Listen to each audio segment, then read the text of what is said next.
मेरे प्यारे बच्चों, हमारे सामने हम लोग जो कोऑर्डिनेशन कंपाउंड चैप्टर डिस्कस कर रहे थे, उनमें से कई सारे टॉपिक हम लोग डिस्कस कर चुके हैं। उनमें कई सारे टॉपिक पढ़ने के बाद पिछली क्लास में मैंने आपको वीबीटी वैलेंस बॉन्ड थ्योरी पढ़ाया। आज वैलेंस बॉन्ड थ्योरी के बाद एक और इम्पोर्टेंट टॉपिक हम लोग यहाँ डिस्कस करेंगे, जिसे हम जानते हैं किस नाम से, क्रिस्टल फील्ड थ्योरी के नाम से जानते हैं। चलिए समझने की कोशिश करते हैं कि भाई क्रिस्टल फील्ड थ्योरी क्या होता है और उसमें किस तरीके के क्वेश्चन एग्जाम में पूछे जाते हैं। ध्यान दीजिए। सबसे पहले मेरा प्यारा बच्चा, क्रिस्टल फील्ड थ्योरी में मैं आप लोगों के साथ इसके पोस्टुलेट डिस्कस करूंगा। पोस्टुलेट का मतलब जो क्रिस्टल फील्ड थ्योरी है उनमें मेन जो बेसिक बेसिक पॉइंट्स हैं वो क्या कहते हैं, इनके बारे में थोड़ा बहुत सीखेंगे। सबसे पहले एक बात ये समझ लो कि जो क्रिस्टल फील्ड थ्योरी था उसे दिया था बेथे एंड वैन लेक ने।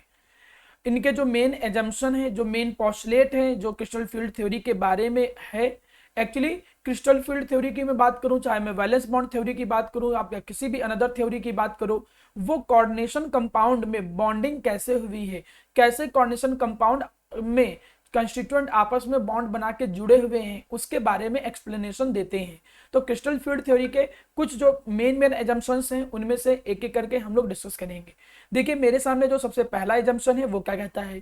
सबसे पहला एजम्पशन कहता है कि जो मेटल एटम आयन होता है, आपको मालूम है कि जो लिगेंड से जुड़ता है, जो मेटल एटम आयन होते हैं और जो लिगेंड्स होते हैं वो मेरा बच्चा पॉइंट चार्ज का काम करते हैं। They work as a point charge, और उनके बीच में जो इंटरेक्शन होता है ये प्योरली इलेक्ट्रोस्टैटिक होता है। मतलब यहाँ पर कोवेलेंट बॉन्ड का कॉन्सेप्ट नहीं है कि लिगेंड अपने इलेक्ट्रॉन देंगे और डी ऑर्बिटल में वो एक्सेप्ट करेगा और कॉर्नर बॉन्ड बना लेगा, नहीं। यहां पर ये जो थ्योरी कहता है वो क्या कहता है कि जो मेटल एटम आयन होगा वो स्मॉल सा पॉइंट चार्ज, मतलब बहुत स्मॉल चार्ज होगा, और लिगेंड्स जो होंगे वो भी चार्ज का काम करेगा, निगेटिव चार्ज, क्योंकि वो इलेक्ट्रॉन देता है तो मान के चलते हैं कि इलेक्ट्रॉन रिच होता है। तो यहां पर मेटल एटम आयन को स्मॉल सा पॉजिटिव चार्ज माना गया और लिगेंड्स को स्मॉल सा निगेटिव चार्ज माना गया। इन्हें अपोजिट पॉइंट चार्ज के तौर पे कंसीडर किया गया और ये माना गया कि इनके बीच में एक इलेक्ट्रोस्टैटिक फोर्स लग रहा होगा। There will be some electrostatic force between them.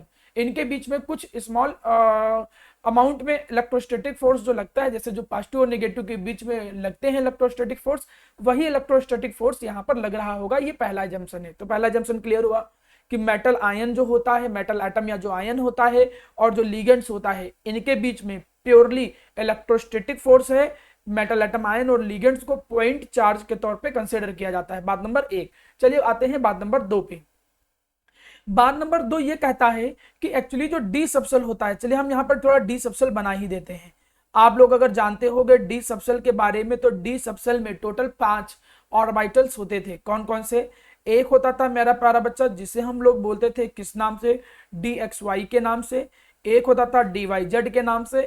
एक होता था डी एक्स जेड के नाम से। एक होता था d x square Y square के नाम से। और एक होता था डी जेड स्क्वायर के नाम से। अभी हम इनके शेप भी सीखेंगे।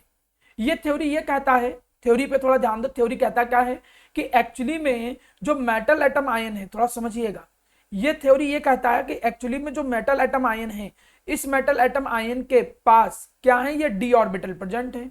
इस तरीके से डी ऑर्बिटल्स उसके पास क्या होते हैं, प्रेजेंट होते हैं, डी ऑर्बिटल प्रेजेंट है।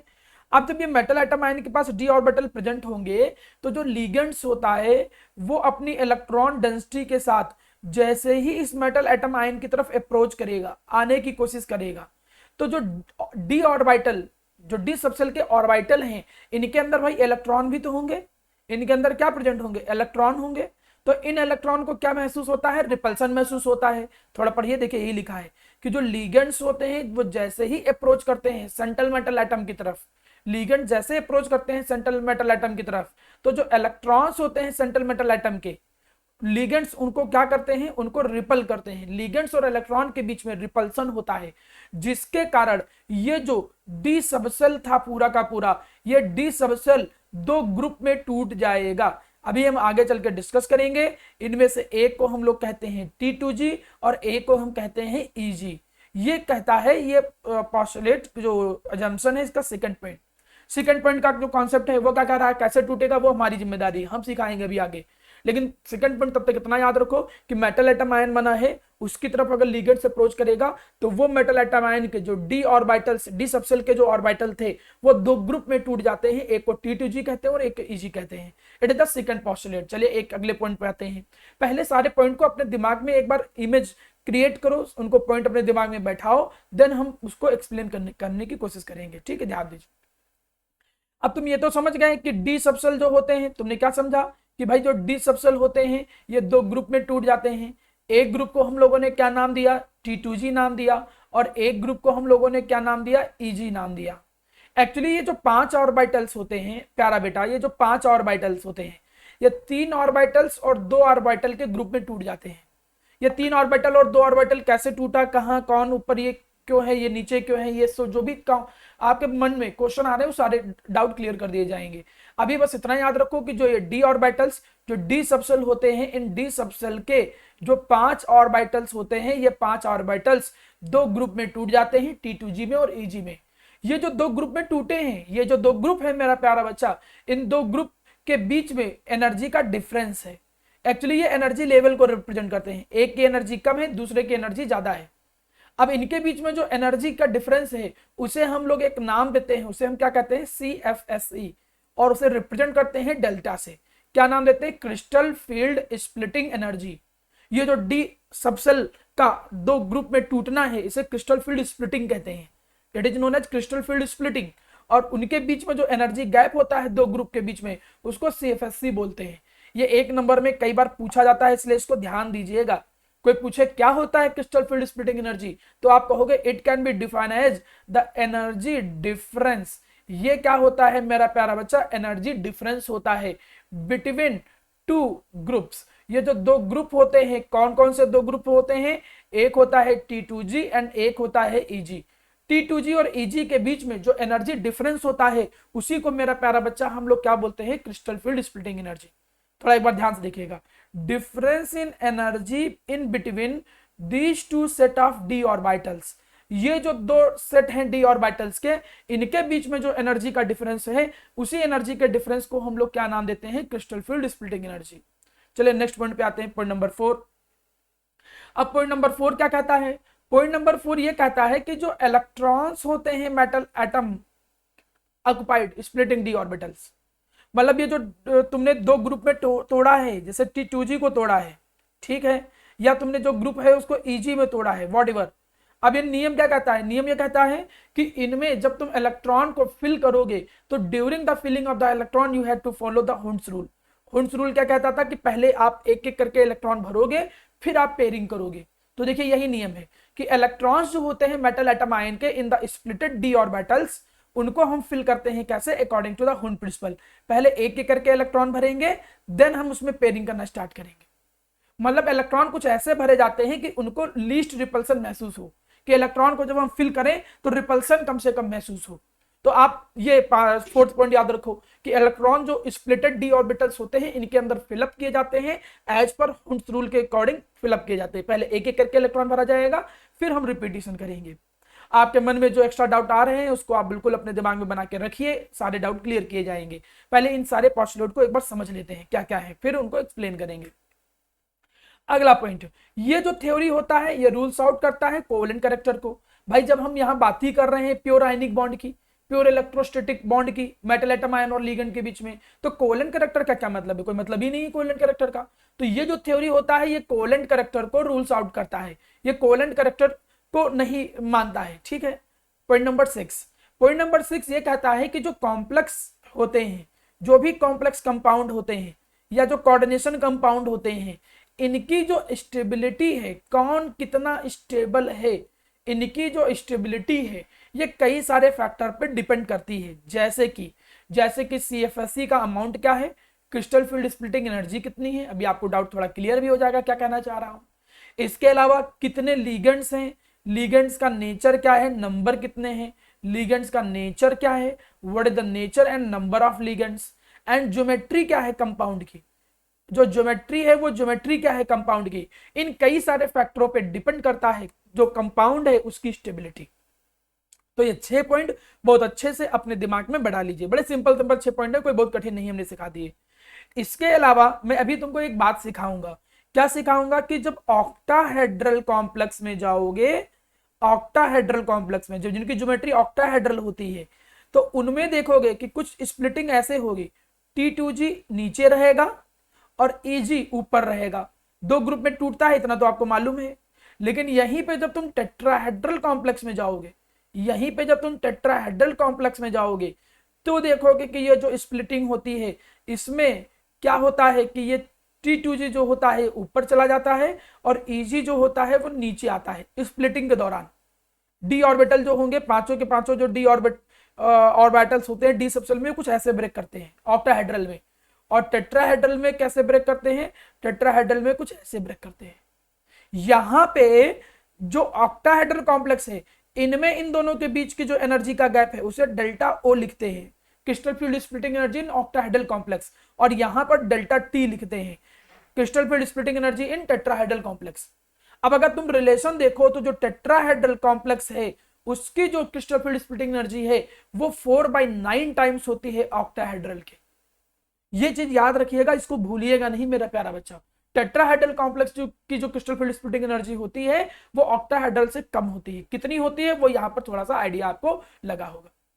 अब आपको कितने पॉइंट हमने आपके साथ डिस्कस किए हैं, इन पॉइंट्स को एक बार थोड़ा सा समझ लेते हैं। ध्यान दीजिए, मैंने आप लोगों के साथ टोटल 7 पॉस्टुलेट डिस्कस किए। सबसे पहले मैंने क्या डिस्कस किया कि भैया जो मेटल एटम आयन होता है और जो लिगेंड्स होता है ये पॉइंट चार्ज का काम करते हैं और इनके बीच में प्योर इलेक्ट्रोस्टैटिक फोर्स होता है। पॉइंट बात नंबर 1। बात नंबर 2 कि जो लिगेंड्स होते हैं जब वो मेटल एटम आयन की तरफ अप्रोच करते हैं तो वहां रिपल्सन में होता है और उस रिपल्सन के कारण ये दो ग्रुप में टूट जाते हैं। किस में टूट जाते हैं? T2G में टूट जाते हैं और EG में टूट जाते हैं। आपने ये पॉइंट भी पढ़ा। आपने ये भी पढ़ा कि इन T2G और EG के बीच में जो एनर्जी गैप होता है उसको CFSC बोलते हैं। उसे क्या बोलते हैं? क्रिस्टल फील्ड स्प्लिटिंग एनर्जी के नाम से जानते हैं।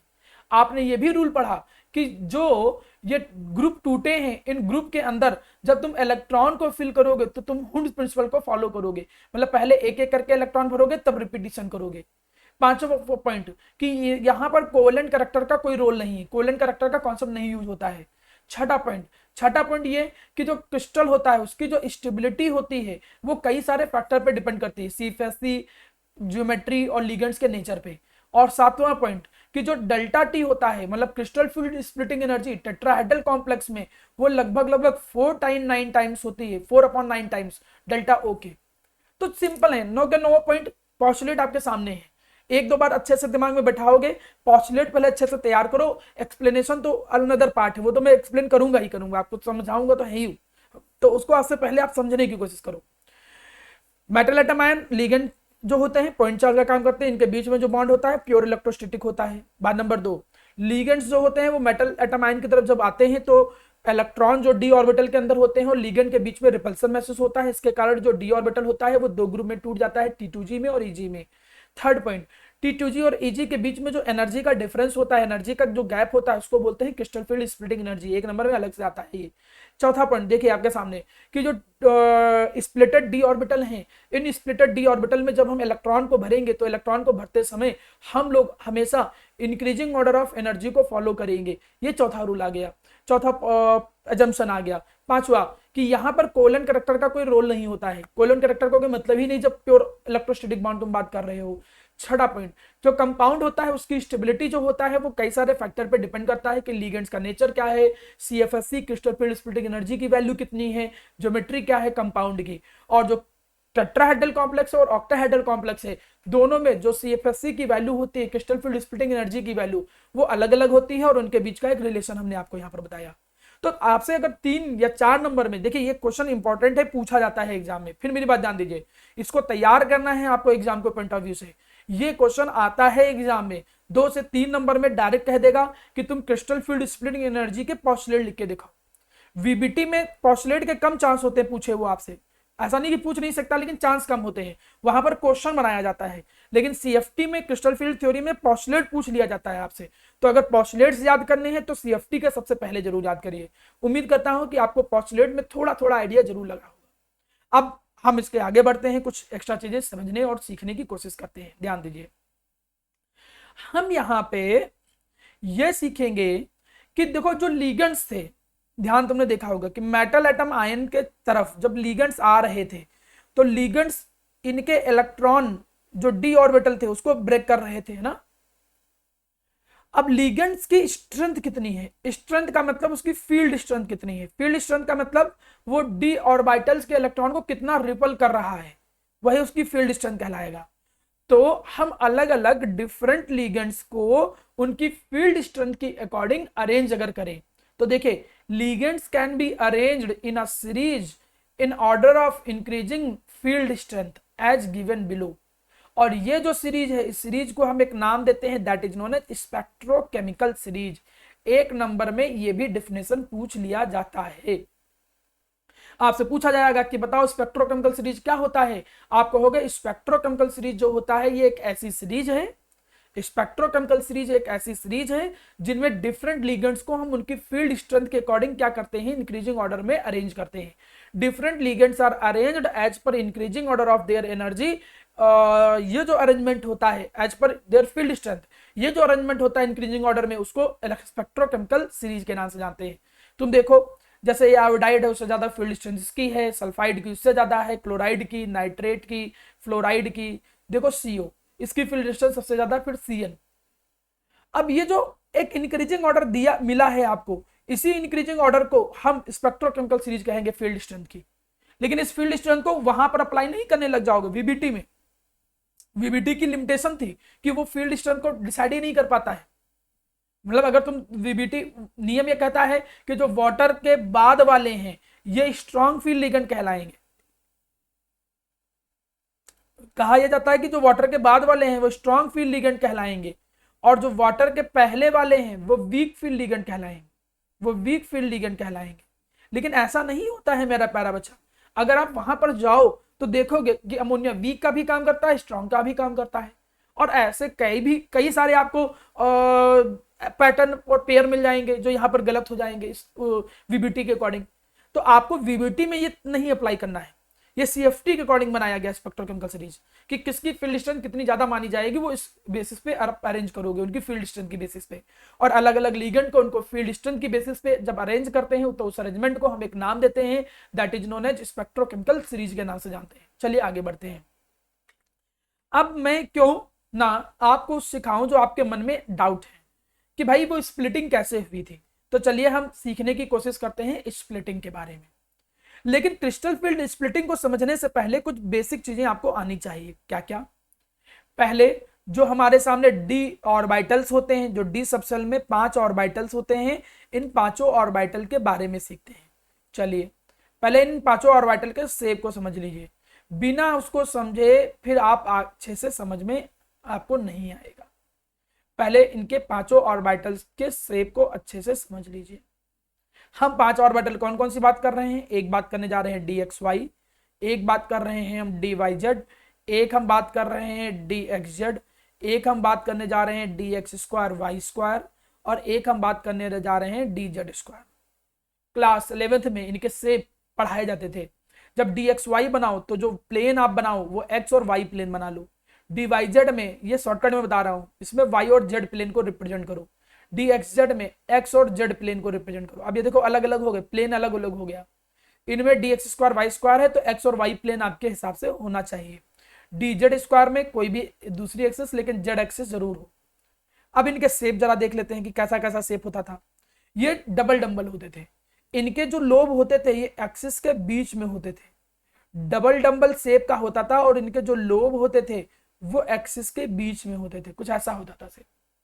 डी वाई जेड में जो इनके लोब होंगे डी ऑर्बिटल्स के वो एक्सिस के मिड में होंगे। शेप जरूर याद रखिएगा, यही काम आएगा आपको। डी एक्स जेड में जो लोब होते हैं, लोब का मतलब जहां पर इलेक्ट्रॉन के होने की प्रोबेबिलिटी है, ये एक्सिस के मिड में होते हैं इनके लोब। ये डी एक्स जेड हो गया।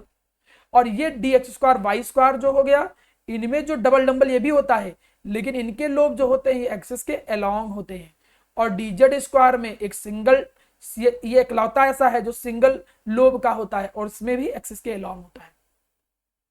मतलब अगर तुम यहां पर ध्यान से देखो तो तुमको पता चलेगा कि 3 ऑर्बिटल्स डी सबसेल के अंदर ऐसे होते हैं जिनके लोब्स बिटवीन द एक्सिस में होते हैं, जिनके लोब एक्सिस के बीच में होते हैं, बिटवीन द एक्सिस होते हैं।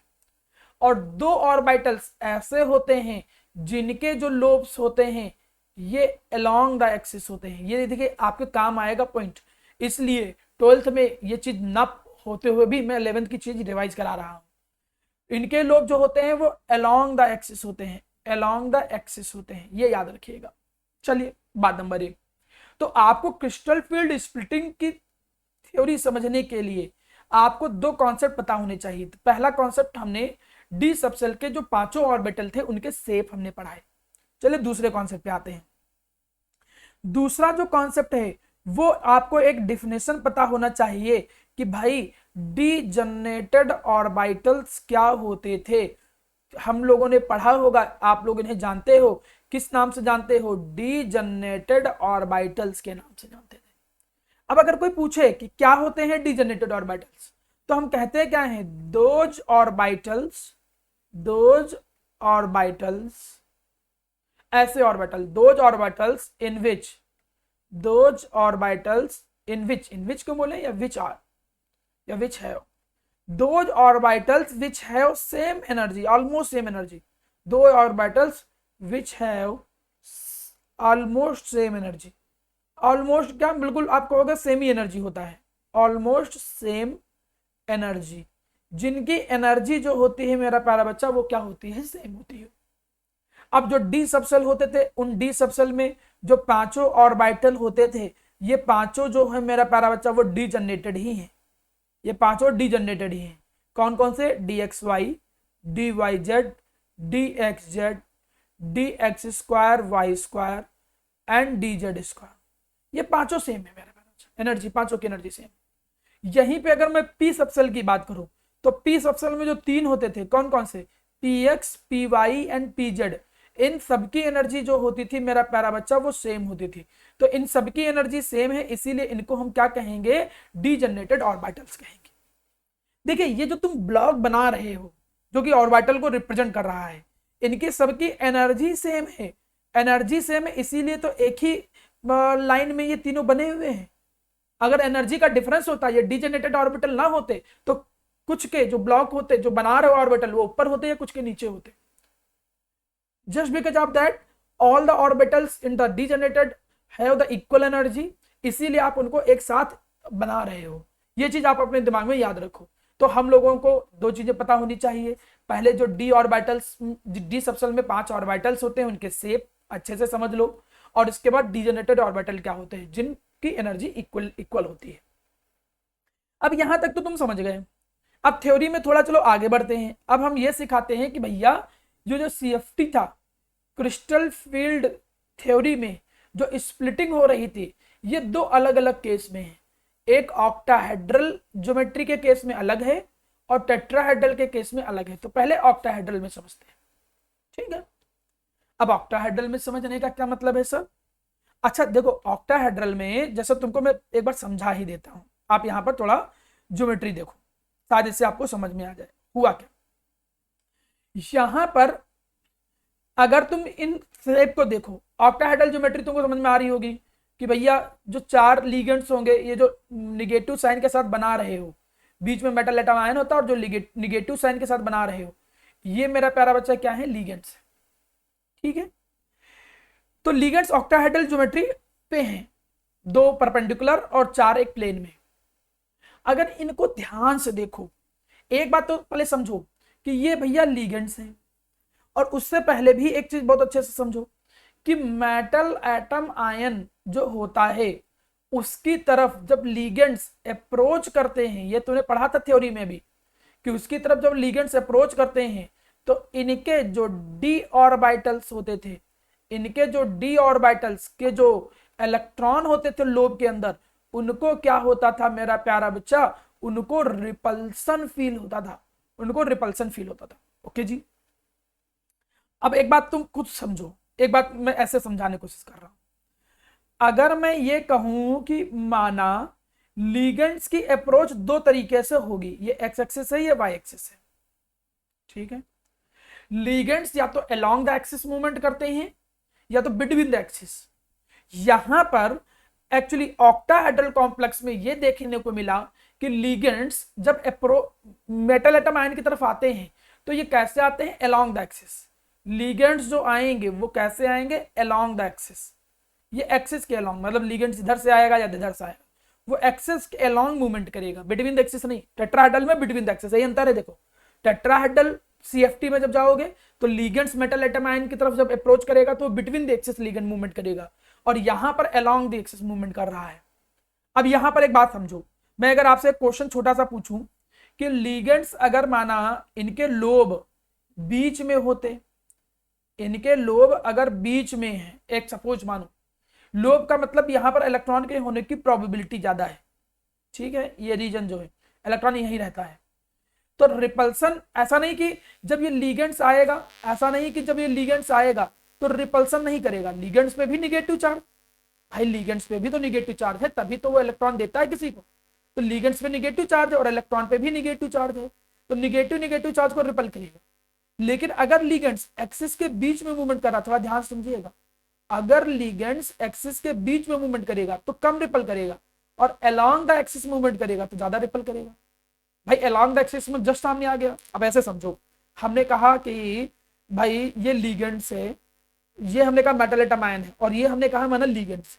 अब लिगेंड्स जो है ये इसका लोब है ऐसे, अब लिगेंड्स ऐसे आता, अलग एक बात होती, जस्ट सामने सामने पड़ जाएगा, तो इसका जो इलेक्ट्रॉन क्लाउड है लोब का, और जो लिगेंड्स का इलेक्ट्रॉन क्लाउड है वो ज्यादा रिपल करेगा। तो मतलब ये हुआ, मैं एक मिनट इसको वापस लेके आता हूं। हाँ, मतलब ये हुआ कि यहां पर तुमको एक बात पता होनी चाहिए कि लिगेंड्स जो होते हैं, पहले बात समझो, ऑक्टाहेड्रल कॉम्प्लेक्स में, मेरी बात बहुत अच्छे से समझिएगा, ऑक्टाहेड्रल कॉम्प्लेक्स में ये पॉइंट लिखने के लिए भी जरूरत पड़ेगा, इसलिए आपको पता होना चाहिए कि ऑक्टाहेड्रल कॉम्प्लेक्स में लिगेंड्स जो होते हैं वो मेरा प्यारा बच्चा क्या करते हैं, मूव करते हैं। कहां मूव करते हैं, बिटवीन द एक्सिस। वो एक्सिस के, सॉरी बिटवीन द एक्सिस नहीं, मैं गलत बोल गया, अलोंग द एक्सिस। लिगेंड्स जो होते हैं वो ऑक्टाहेड्रल कॉम्प्लेक्स में अलोंग द एक्सिस मूवमेंट करते हैं, अलोंग द एक्सिस मूवमेंट करते हैं।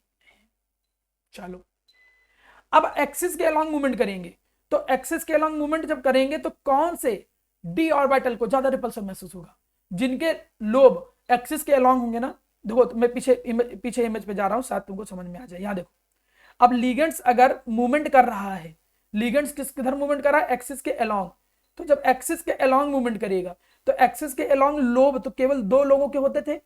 कौन दो लोगों के होते थे, d x square Y square और डी जेड स्क्वायर। तो इनको ज्यादा रिपल्सन महसूस होगा, इनको कम रिपल्सन महसूस होगा। अब रिपल्सन महसूस होने का मतलब क्या है, रिपल्सन महसूस होने का मतलब है सिस्टम की एनर्जी बढ़ना। अगर मेटल एटम आयन के इलेक्ट्रॉन और लिगेंड्स के इलेक्ट्रॉन एक दूसरे को रिपल करते हैं तो नियम यही है कि अनस्टेबिलिटी बढ़ेगी। सुनना, नियम यही है कि अनस्टेबिलिटी बढ़ेगी, और अनस्टेबिलिटी बढ़ने का मतलब एनर्जी बढ़ना। आपने पढ़ा होगा कि जिनकी एनर्जी ज्यादा होती है वो जनरली अनस्टेबल होते हैं, ठीक है। तो रिपल्सन से अनस्टेबिलिटी बढ़ती है, मतलब एनर्जी बढ़ना। तो मतलब एक तरीके से ये समझना कि एनर्जी इंक्रीज होती है, एनर्जी जो होती है वो इंक्रीज होगी ऑर्बिटल्स की, जो जिस एनर्जी लेवल पे वो पहले थे उससे ज्यादा एनर्जी उनके अंदर आएगी, ठीक है। अब तुम खुद देखो, यहां पर लिगेंड्स जो है वो किधर मूवमेंट कर रहे हैं, अलोंग द एक्सिस। तो अलोंग द एक्सिस में देखो लोब इसका सामने आ गया, क्योंकि इनके जो लोब हैं वो एक्सिस के अलोंग होते हैं, तो इसको ज्यादा रिपल्सन महसूस होगा, इसको रिपल्सन ज्यादा महसूस होगा। इसका भी लोब एक्सिस के अलोंग था, तो लिगेंड एक्सिस के अलोंग मूवमेंट कर रहा था, इसको भी ज्यादा रिपल्सन महसूस होगा। तो लिगेंड्स जो कि जिनके जो लोब एक्सिस के अलोंग होते हैं इनको स्ट्रॉन्ग रिपल्सन महसूस होगा, और जिनके लोब बिटवीन द एक्सिस होते थे, मतलब लिगेंड्स जो होंगे जिनके लोब बिटवीन द एक्सिस होते हैं उनको कम रिपल्सन महसूस होगा। अब मैं इसको अगर अगले हिस्से में ब्रेक करूं तो उससे समझ में क्या आ रहा है, थोड़ा ध्यान देना। आपको यह मालूम था कि जो डी सबसेल होता था, इन डी सबसेल में d x Y, D Y Z, D x z, इनके जो लोब होते थे, इनके जो लोब्स होते थे ये क्या होते थे, बिटवीन द एक्सिस। इनके जो लोब होते थे वो बिटवीन द एक्सिस होते थे, ठीक है, बिटवीन द एक्सिस। और इसी में दो जो होते थे, कौन कौन से, D x square Y square और डी जेड स्क्वायर, इनके जो लोब होते थे, इनके जो लोब्स होते थे वो अलोंग द एक्सिस होते थे। ये किधर होते थे? ये अलोंग द एक्सिस होते थे। अब एक बात समझो, तुम पॉइंट यहीं पे देख लो, तुम ये खुद अब बता ले जाओगे, मुझे बताने की ज्यादा जरूरत नहीं है। आप लिखोगे कैसे अगर कभी लिखना हो? ये आता कैसे एग्जाम में है? एग्जाम में ऐसे आता है, क्रिस्टल फील्ड स्प्लिटिंग को एक्सप्लेन करो इन ऑक्टाहेड्रल कॉम्प्लेक्स या टेट्राहेड्रल कॉम्प्लेक्स। ऑक्टाहेड्रल कॉम्प्लेक्स में आपको क्रिस्टल फील्ड स्प्लिटिंग को एक्सप्लेन करना है। कैसे जी एक्सप्लेन करोगे? समझो। अब आप बोलोगे क्या? आप बोलोगे in octahedral complexes, in octahedral complexes ligands approaches, ligand जो होता है वो अप्रोच करता है towards the metal atom ion.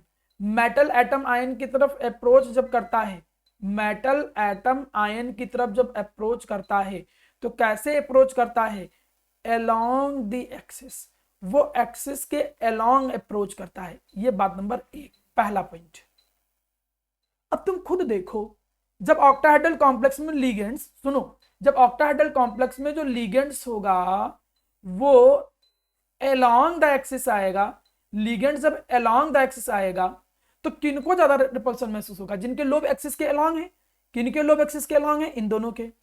सो इसके कारण क्या होगा? So D x square Y square and D Z square feel more repulsion.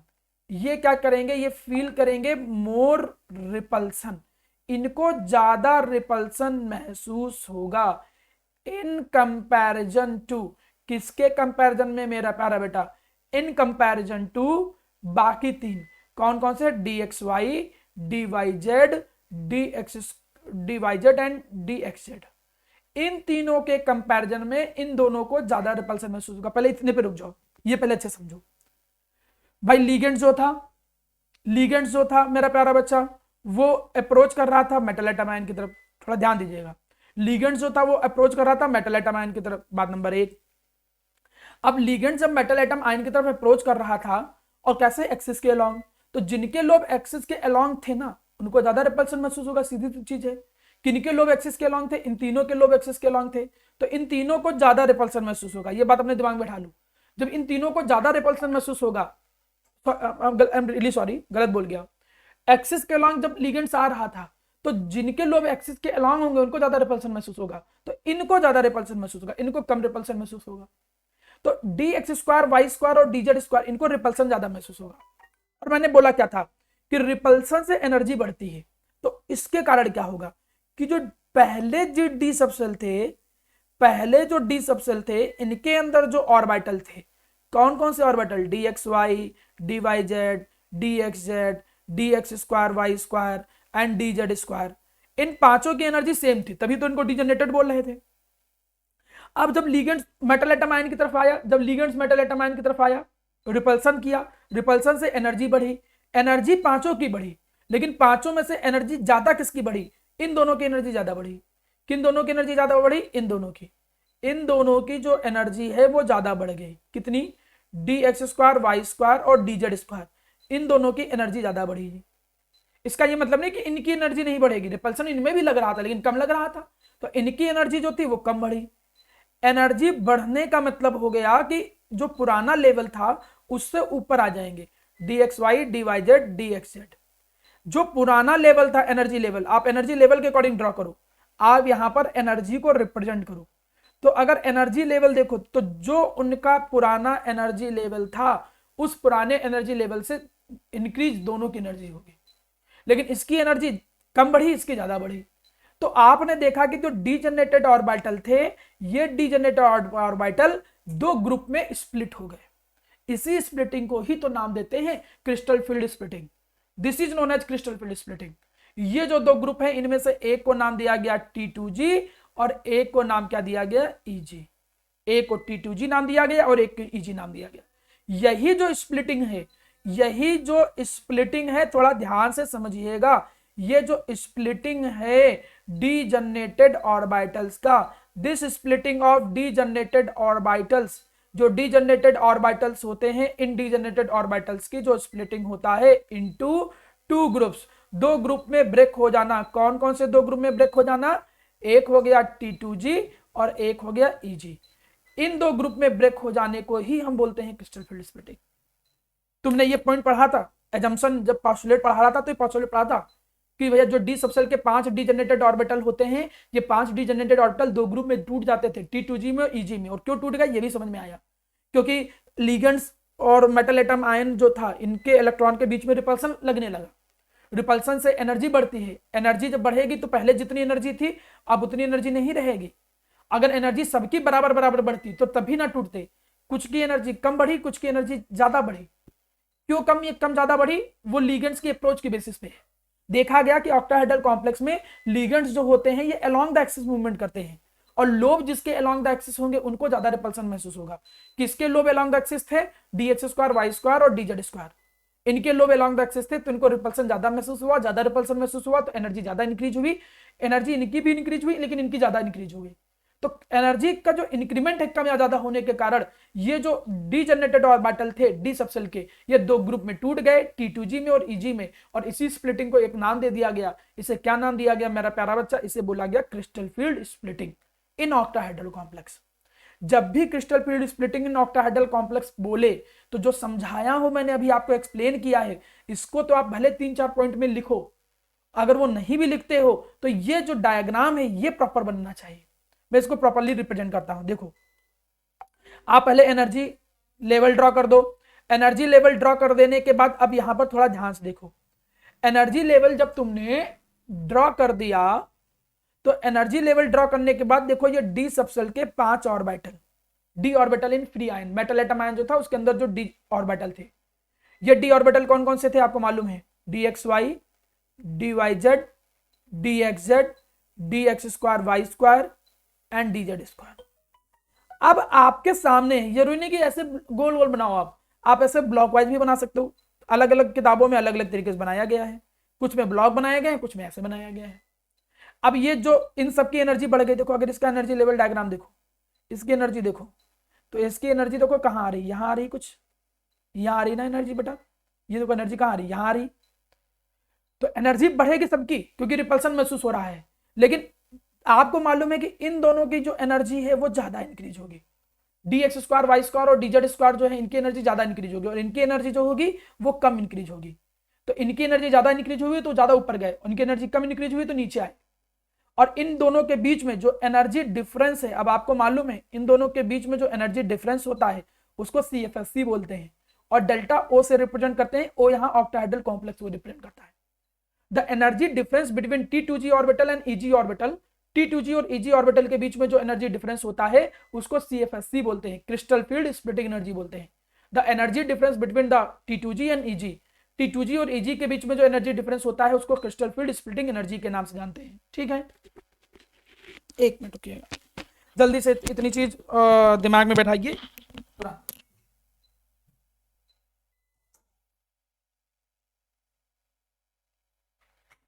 अब यहां तक की चीजें समझ में आया कि भैया जो डीजेनरेटेड ऑर्बिटल थे, डी ऑर्बिटल्स थे, ये डी ऑर्बिटल्स दो ग्रुप में टूट गए, T2G में टूटे और EG में टूटे। यही जो ब्रेक होना है इसी को कहते हैं क्रिस्टल फील्ड स्प्लिटिंग बोलते हैं प्यारा बेटा। अब इसमें एक बात समझो, ये सर बीच में क्या बना है, ये इनकी एवरेज एनर्जी है, एनर्जी कुछ इनकी ज्यादा है कुछ इनकी ज्यादा है, तो इनके बीच की ये जो एवरेज एनर्जी को रिप्रेजेंट करता है, it represent the average energy. कई जगह पर इसको बेरी सेंटर के नाम से समझाया गया है। ठीक है, अब अगर इनके बीच की एनर्जी तुम देखो डेल्टा O जो है, अगर यहां पर ध्यान दो एवरेज एनर्जी से ये जो गैप है ये 3/5 टाइम ऑफ डेल्टा O होता है, और नीचे वाला जो है वो 2/5 टाइम ऑफ डेल्टा O, मतलब बराबर बराबर बीचों बीच में भी नहीं बनाना है, ये गैप ज्यादा रखना ये गैप कम रखना, मतलब कुछ ऐसे, ये ऐसे ज्यादा रखना ये गैप ज्यादा रखना और ये गैप कम रखना, तब स्प्लिटिंग करना। ठीक है, आप केवल ये ड्रॉ कर दोगे अगर प्रॉपरली तो आपको पूरे नंबर मिल जाएंगे। फिर से मैं वही चीज बता रहा हूं, क्वेश्चन का एग्जाम पूछा जाता है कि क्रिस्टल फील्ड स्प्लिटिंग को एक्सप्लेन करो किसमें, ऑक्टाहेड्रल कॉम्प्लेक्स में। ऑक्टाहेड्रल कॉम्प्लेक्स में कुछ इस तरीके से आएगा, मैं चीजों को जोड़ के कंक्लूड करता हूं। आप बोलोगे क्या कि ऑक्टाहेड्रल कॉम्प्लेक्स में जो लिगेंड्स होते हैं they move along the metal atom ion along the axis, due to which DX² y² and DZ² they feel more repulsion in the d orbital electrons, they feel more repulsion in comparison to another 3 orbitals, just because of that lobe of the और dx square y square and dz square are along the axis and ligands are also approaches along the axis. अब इतनी चीज आपको समझ में आ गई. तो due to which degenerated orbitals, 5 degenerated orbital will be break into 2 groups. The first group T2g, dxz, dyz and dxz, that is known as T2g. और another जो दो हैं dx square, y square और dz square, उनको eg के नाम से जानेंगे. तो degenerated orbitals का दो ग्रुप में T2g में और eg में टूटना जो है, इसी ब्रेकिंग को हम क्या बोलते हैं? क्रिस्टल फील्ड स्प्लिटिंग के नाम से जानते हैं. और T2g और Eg के बीच में जो एनर्जी का डिफरेंस है, उस एनर्जी के डिफरेंस को हम जानते हैं किस नाम से? क्रिस्टल फील्ड स्प्लिटिंग एनर्जी के नाम से जानते हैं. इतनी चीज आप अपने दिमाग में अच्छे से बैठा लो. अगर इतनी चीज अच्छे से दिमाग में बैठा लिया तो सब समझ में आ जाएगा. उम्मीद करता हूं ये चीज समझ में आ रही होगी. चलिए आगे बढ़ते हैं. अब जब इतनी चीज आपने समझ लिया तो रही टेट्राहेड्रल कॉम्प्लेक्स में. तो टेट्राहेड्रल कॉम्प्लेक्स में कुछ बचा थोड़ी प्यारा बेटा, बस ये मान के चलो कि एंडिंग ही है, खत्म ही है. क्यों भैया? बस कहानी में थोड़ा सा बदलाव करोगे. क्या बोलोगे? इन टेट्राहेड्रल कॉम्प्लेक्स, टेट्राहेड्रल कॉम्प्लेक्स जो होते हैं, इन टेट्राहेड्रल कॉम्प्लेक्स में क्या होता है? लिगेंड्स जो होते हैं, लिगेंड्स जो होते हैं ये अप्रोच करते हैं किसकी तरफ? मेटल एटम आयन की तरफ अप्रोच करते हैं. लेकिन इस बार जब अप्रोच करेंगे तो ये अलोंग द एक्सिस नहीं करेंगे, ये बिटवीन द एक्सिस करेंगे. ये बिटवीन द एक्सिस करेंगे. अब जब बिटवीन द एक्सिस करेंगे तो इसके कारण क्या होगा? इसके कारण क्या होगा कि जो dxy, dyz और dxz जो होंगे, इनको जो होगा वो मोर रिपल्सन लगेगा, इनको ज्यादा रिपल्सन महसूस होगा इन कंपैरिजन टू किसके कंपैरिजन में? In comparison to dx square, y square and dz square के. क्यों? क्योंकि ligands between the axis movement कर रहा है और इनके जो लोब हैं, इनके जो लोब्स हैं और ऑल्सो बिटवीन द एक्सिस, इनके जो लोब्स होते हैं वो भी बिटवीन द एक्सिस होते हैं. तो इनको ज्यादा रिपल्सन महसूस होगा, इनको कम महसूस होगा. मतलब कहानी पुराने वाले से थोड़ी उल्टा हो गई. जब कहानी पुराने वाले से थोड़ी उल्टा होगी तो जो डायग्राम होगा वो भी पलट जाएगा. मतलब कुछ बनाना नहीं, अलग से नहीं बनाना है. इसमें देखो जो लिगेंड्स अप्रोच कर रहे हैं ये बिटवीन द एक्सिस अप्रोच कर रहे हैं, ये बिटवीन द एक्सिस अप्रोच कर रहे हैं. और बिटवीन द एक्सिस में लोब किसके होते थे? 3 के, dxy, dyz इनके सबके. तो अगर आप यहां पर डायग्राम बनाओ तो जैसे इसको हमने लिख दिया dxy, इसको लिख दिया हमने dyz, इसको हमने लिख दिया dxz, इसको हमने लिख दिया dx स्क्वायर, y स्क्वायर, इसको हमने लिख दिया dz स्क्वायर. तो 3 को ज्यादा रिपल्सन महसूस होगा. इन तीनों को ज्यादा रिपल्सन महसूस क्यों होगा? क्योंकि इनके लोब भी एक्सिस के लॉन्ग और लिगेंड भी एक्सिस के लॉन्ग. तो ये ऊपर चला गया देखो. और इन दोनों को कम रिपल्सन महसूस हुआ तो ये नीचे आ गए. मतलब डायग्राम सब कुछ वैसा ही. और ये इनके बीच का एवरेज एनर्जी, जो एवरेज एनर्जी रिप्रेजेंट कर रहे थे बेरी सेंटर के नाम से, जो इनके बीच में स्प्लिटिंग का गैप था वो भी उल्टा हो गया. पहले में 3/5 डेल्टा ओ ऊपर था, इसमें देखो नीचे हो गया. यहाँ डेल्टा ओ की जगह क्या रिप्रेजेंट करोगे? डेल्टा टी रिप्रेजेंट करोगे. 3 वाले ग्रुप को T2g अभी भी बोलोगे, यानी कि नीचे जो है उसको T2g बोलोगे. 3 वाले ग्रुप को T2g ही बोलते हैं और इसको Eg बोलेंगे. अभी भी जो डीजेनरेटेड ऑर्बिटल है वो T2g और Eg में ही ब्रेक कर रहे हैं, लेकिन स्प्लिटिंग का जो पैटर्न है वो पलट गया. तो कोई बहुत कठिन चीज नहीं, आपको 2-3 वर्ड केवल बदलने हैं. टेट्राहेड्रल कॉम्प्लेक्स में जो लिगेंड्स होता है वो अब जो मूवमेंट करेगा वो बिटवीन द एक्सिस मूवमेंट करेगा. तो जो 3 थे dxy, dyz, dxz, इनको ज्यादा रिपल्सन महसूस होगा. तो जो डायग्राम है ये पलट जाएगा. इसलिए अब टेट्राहेड्रल कॉम्प्लेक्स में ये डायग्राम बनाओगे और यहां पर डेल्टा टी रिप्रेजेंट करोगे क्योंकि टी टेट्राहेड्रल कॉम्प्लेक्स को रिप्रेजेंट कर रहा है. यहां पर ये भी कहानी बीच में पलट जाएगी. 3/5 उसमें ऊपर था, यहाँ नीचे हो जाएगा. तो उम्मीद करता हूं कि दोनों में क्रिस्टल फील्ड स्प्लिटिंग के दोनों केस आपको समझ में आ रहे होंगे, टेट्राहेड्रल कॉम्प्लेक्स में भी और ऑक्टाहेड्रल कॉम्प्लेक्स में भी. दोनों चीजें बड़ी सिंपल, बहुत आसान है, कोई भी कठिन चीज नहीं है. बस आपको ध्यान देने से और 1-2 बार केवल डायग्राम बनाने की प्रैक्टिस करिए, समझ में आ जाएगा. उम्मीद करता हूं आपको ये चीज समझ में आ गई होगी. अब इनमें इलेक्ट्रॉनिक कॉन्फ़िगरेशन का क्वेश्चन आता है. मैं देखता हूं कि क्रिस्टल फील्ड स्प्लिटिंग में इलेक्ट्रॉनिक कॉन्फ़िगरेशन का क्वेश्चन कई बार पूछा जाता है. जैसे इलेक्ट्रॉनिक कॉन्फ़िगरेशन माना किसी ने कहा D3 और ये ऑक्टाहेड्रल कॉम्प्लेक्स में ही देता है. जनरली जब ये देगा तो ऑक्टाहेड्रल कॉम्प्लेक्स में ही देगा. तो बहुत ज्यादा आपको परेशान नहीं होना है कि सर कोई बहुत अलग अलग केस क्रिएट हो गए, तो नहीं, कुछ ही. जैसे ऑक्टाहेड्रल कॉम्प्लेक्स में गए तो ऑक्टाहेड्रल कॉम्प्लेक्स में तुमने क्या देखा था? ये ब्रेक कर गया था. किस में ब्रेक कर गया था? T2g में ब्रेक कर गया था. और किस में ब्रेक कर गया था? Eg में ब्रेक कर गया था. अब पहले कॉन्फ़िगरेशन करने से पहले कुछ कॉन्सेप्ट दिमाग में बैठाओ।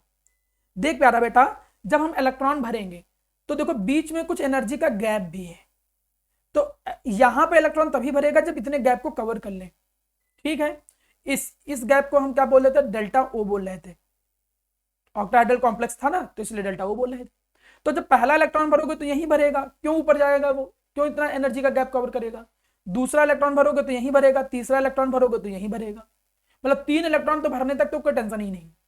जब हम चौथा इलेक्ट्रॉन भरते हैं तब प्रॉब्लम आती है, मतलब अगर 3 इलेक्ट्रॉन भरना है तो कोई टेंशन ही नहीं, कन्फिग्रेशन सीधे क्या जाएगा, T2G, तीनों के तीनों इलेक्ट्रॉन इसमें भरे जाएंगे, और Eg जो ऊपर वाला है उसमें एक भी नहीं आएगा, तो D1 D2 D3 इसी हिसाब से आ जाएगा, T2G1 T2G2 और T2G3, Eg में इलेक्ट्रॉन नहीं जाएगा।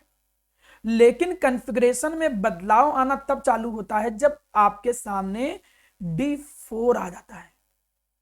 यहां पर माना D4 D5 ये जब आते हैं तब थोड़ा बदलाव आता है, क्योंकि तब यहां दो केस है।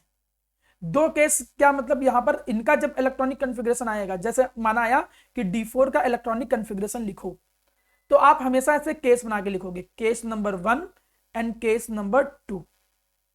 देखो प्यारा बेटा, 3 इलेक्ट्रॉन तक में तो कोई समस्या नहीं थी, 3 इलेक्ट्रॉन तक में तो कोई समस्या नहीं थी, लेकिन चौथा इलेक्ट्रॉन जब भरने जाओगे तो यहां अगर भरोगे, अगर इसी ब्लॉक में भर रहे हो तो इनके बीच में भी क्या लगेगा, इलेक्ट्रॉन इलेक्ट्रॉन के बीच में भी रिपल्सन लगेगा।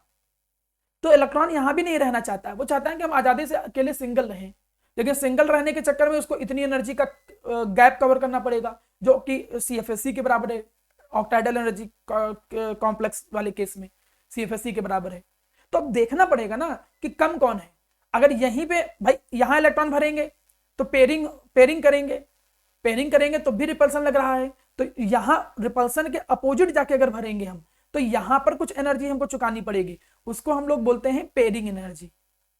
तो या तो पेयरिंग एनर्जी कम है, अगर पेयरिंग एनर्जी कम देनी पड़ेगी तो यहीं भर दो, और अगर बीच का गैप कम है तो ऊपर चला जाएगा। तो ये तो दो केस पे भर जाएगा ना। जैसे केस नंबर 1, पहला केस क्या आएगा कि जो ऑक्टाहेड्रल कॉम्प्लेक्स CFSE की वैल्यू है ये पेयरिंग एनर्जी से कम है, या फिर दूसरा केस ऑक्टाहेड्रल एनर्जी का जो CFSE की वैल्यू है, क्रिस्टल फील्ड स्प्लिटिंग एनर्जी, ये जो बीच का गैप है वो ज्यादा है पेयरिंग एनर्जी से। थोड़ा ध्यान से समझिएगा, आसान है, लगता खाली कठिन है। अब यहां पे हम चौथा इलेक्ट्रॉन भर रहे हैं लेकिन पेयरिंग एनर्जी ज्यादा है, भाई पेयर करने में ज्यादा एनर्जी देनी पड़ेगी, तो क्यों इलेक्ट्रॉन यहां भरोगे, फिर इलेक्ट्रॉन कहां भरोगे, ऊपर भरोगे का मतलब अगर पेयरिंग एनर्जी ज्यादा है तो इलेक्ट्रॉन नीचे नहीं भरेगा, फिर ऊपर भरा जाएगा, तो 3 इलेक्ट्रॉन फिर नीचे भरे जाएंगे T2G3, और अगला इलेक्ट्रॉन कहां भरा जाएगा, ऊपर भरा जाएगा, फिर कन्फिग्रेशन ये आ जाएगी। लेकिन अगर बीच का गैप ज्यादा है तो इतना गैप कहां कवर करेगा, तो फिर नीचे ही पेयरिंग हो जाएगी। तो ऐसे केस में फिर क्या होगा कि चारों के चारों इलेक्ट्रॉन फिर नीचे ही भर दिए जाएंगे, क्योंकि फिर नीचे ही वो पेयरिंग करना पसंद करेगा। इस केस में वो नीचे ही पेयरिंग करना पसंद कर देगा, इसमें क्या था कि 3 नीचे भरे गए और एक जो है वो ऊपर भर दिया गया, तो चारों के चारों नीचे भरे जाएंगे और ऊपर एक भी नहीं जाएगा। ऊपर क्यों नहीं गया, क्योंकि बीच का गैप ज्यादा था, ये जो CFSE की वैल्यू थी, क्रिस्टल फील्ड स्प्लिटिंग एनर्जी की वैल्यू, वो ज्यादा थी। तो देखो कन्फिग्रेशन ये लिखा जाएगा, D4 का कन्फिग्रेशन ऐसे लिखा जाएगा। अब ऐसे ही तुम D5 जो भी है, आप ऐसे दो केस में ब्रेक कर दो। देखिए ये आता है, आप इसको इंपॉर्टेंट मान के चलिए, वेरी इंपॉर्टेंट मान के चलिए, एग्जाम में पूछा जाता है, इसलिए इसको छोड़ के नहीं जाना है। D4 का कन्फिग्रेशन आएगा, आप कन्फिग्रेशन लिखोगे तो ये केस बोलेगा नहीं आपसे कि केस बताएगा, अगर बता दे तो बहुत अच्छी बात है, नहीं बताएगा तो दोनों केस खुद ही तुमको एज्यूम करके बनाने पड़ेंगे कि अगर पेयरिंग एनर्जी ज्यादा है तो पेयरिंग एनर्जी में फिर पेयरिंग नहीं होगी, जब पेयरिंग एनर्जी ज्यादा है तो ऊपर जाएगा इलेक्ट्रॉन, तो T2G3 Eg1, और पेयरिंग एनर्जी कम है तो नीचे ही भर जाएगा। तो D4 का कन्फिग्रेशन ऐसे होता है। तो इलेक्ट्रॉनिक कन्फिग्रेशन जरूर याद रखिएगा, क्रिस्टल फील्ड थ्योरी के अकॉर्डिंग D4 की कन्फिग्रेशन बहुत अच्छे से दिमाग में बैठा लीजिए। ठीक, प्रॉब्लम D3 तक नहीं होती है, D4 से ज्यादा D4 में होने लगती है कि पेयरिंग करें कि ऊपर भेजें, तो ये चीज ध्यान दीजिएगा। क्लियर है मेरा प्यारा बच्चा। अब जब नॉर्मल भरते थे सर, उसमें कोई ऐसा प्रॉब्लम नहीं होती थी, उसमें कोई बीच में गैप थोड़ी था, उसमें तो हमको मजबूरी में फिर पेयरिंग करनी है तो भरना ही पड़ेगा। यहां पर ऑप्शन आ गया ना, इसलिए ऐसा हुआ। चलिए ये चीज समझ लेने के बाद इसकी कुछ छोटी 2-3 लिमिटेशन समझ लीजिए, फिर क्रिस्टल फील्ड थ्योरी आपकी कंप्लीट हो जाती है। इनकी लिमिटेशन देखिएगा, पहले क्या क्या लिमिटेशन है। क्रिस्टल फील्ड थ्योरी में जो लिगेंड्स होते हैं इनको पॉइंट चार्ज के तौर पे मानते हैं भाई। फिर कोऑर्डिनेट बॉन्ड का कॉन्सेप्ट ही कहां रह गया, फिर तो कोऑर्डिनेट थ्योरी का कॉन्सेप्ट ही गड़बड़ हो गया अगर पॉइंट चार्ज और प्योर इलेक्ट्रोस्टैटिक बॉन्ड मानेंगे। यहां पर हम overlapping of ligand and metal orbital ऐसा कोई कॉन्सेप्ट नहीं मानते हैं कि जो लिगेंड्स हैं और मेटल एटम आयन के जो ऑर्बिटल हैं वो ओवरलैप कर रहे हैं। यहाँ ऑर्बिटल का कॉन्सेप्ट ही कहाँ रहा, यहाँ तो प्योर इलेक्ट्रोस्टैटिक बॉन्ड माना गया, मेटल एटम आयन और लिगेंड के बीच में प्योर पॉजिटिव नेगेटिव चार्ज वाला कॉन्सेप्ट माना गया। ये जो होता है ये कोलन करेक्टर को नहीं मानता है, ये भी इसकी लिमिटेशन, जबकि कोलन करेक्टर होता है थोड़ा बहुत। ये जो थ्योरी है अनेबल हो गया, एक्सप्लेन नहीं कर पाता है कि large and weak splitting nature of different ligands. कोई ज्यादा क्या कर रहा था कि फील्ड स्ट्रेंथ रखे, कोई कम रखे फील्ड स्ट्रेंथ, कोई ज्यादा रिपल्सन क्रिएट कर दे रहा है, कोई कम रिपल्सन क्रिएट कर दे रहा है। भाई देखो जब रिपल्सन ज्यादा होगा ना तो फिर गैप भी ज्यादा हो जाएगा ना, जितना ज्यादा रिपल्सन होगा उतनी ज्यादा एनर्जी इंक्रीज होगी, उतना ही ज्यादा गैप होगा। तो कौन ज्यादा गैप क्रिएट करेगा, कौन कम गैप क्रिएट करेगा, ये भी नहीं बता पा रहा था ये वाली थ्योरी। यही फील्ड स्ट्रेंथ है, कौन कितना ज्यादा गैप क्रिएट कर दे। तो ये थ्योरी एक्सप्लेन भी नहीं कर पाता कि कौन लार्ज फील्ड स्प्लिटिंग नेचर रखता है, कौन वीक फील्ड स्प्लिटिंग नेचर रखता है। अभी तुम एक देखोगे एक बॉन्डिंग, पाई बॉन्डिंग, इसको हम लोग बोलते हैं मेटल कार्बोनिल्स में। मेटल कार्बोनिल्स में अभी एक टॉपिक में आपको पढ़ाऊंगा कि पाई बॉन्डिंग, बैक बॉन्डिंग, इसको तुम बैक बॉन्डिंग कह सकते हो। तो ये जो बैक बॉन्डिंग का कॉन्सेप्ट है, जो पाई बॉन्डिंग का कॉन्सेप्ट है, ऐसा कोई भी कॉन्सेप्ट इस थ्योरी से एक्सप्लेन नहीं हो पा रहा है। तो ये क्रिस्टल फील्ड थ्योरी की कुछ लिमिटेशंस हैं। उम्मीद करता हूं कि आपको क्रिस्टल फील्ड थ्योरी का कॉन्सेप्ट समझ में आया होगा। जब लिगेंड्स मेटल एटम आयन की तरफ आते हैं तो मेटल एटम आयन के जो डीजेनरेटेड ऑर्बिटल हैं वो दो ग्रुप में टूटते हैं, T2G में और EG में। ये स्प्लिटिंग दो हिस्सों में है, इसी स्प्लिटिंग को बोलते हैं crystal field splitting. Octahedral complex, tetrahedral complex दो अलग अलग ज्योमेट्री के बेसिस पे है। ऑक्टाहेड्रल कॉम्प्लेक्स में लिगेंड्स जो थे वो अलोंग द एक्सिस मूवमेंट कर रहे थे, तो T2G नीचे था, EG ऊपर था। लेकिन टेट्राहेड्रल कॉम्प्लेक्स में between the axis ligand movement करते हैं, तो T2G ऊपर था और EG नीचे था। इनके बीच के जो गैप होते हैं, T2G और EG के बीच का जो एनर्जी गैप है उसको क्रिस्टल फील्ड स्प्लिटिंग एनर्जी बोलते हैं। और उनका कॉन्फ़िगरेशन मैंने सिखाया कि कैसे कॉन्फ़िगरेशन करोगे ऑक्टाहेड्रल कॉम्प्लेक्स में, और लिमिटेशन सिखाई। इतनी चीज आपको अगर तैयार है अच्छे से तो आप आराम से क्रिस्टल फील्ड थ्योरी के सारे क्वेश्चन डील कर सकते हो। एक बार आप क्रिस्टल फील्ड थ्योरी के क्वेश्चन देखिए कैसे कैसे बोर्ड में आए हैं, कंपटीशन में कैसे कैसे क्वेश्चन आए हैं, आपको कॉन्सेप्ट और थ्योरी प्रॉपर दे दिया जा चुका है। आप आराम से क्वेश्चन इनके सीख सकते हो। बाकी के जो रिमेनिंग टॉपिक है मेरा प्यारा बच्चा, वो नेक्स्ट लेक्चर में हम लोग डिस्कस करेंगे। Thank you very much.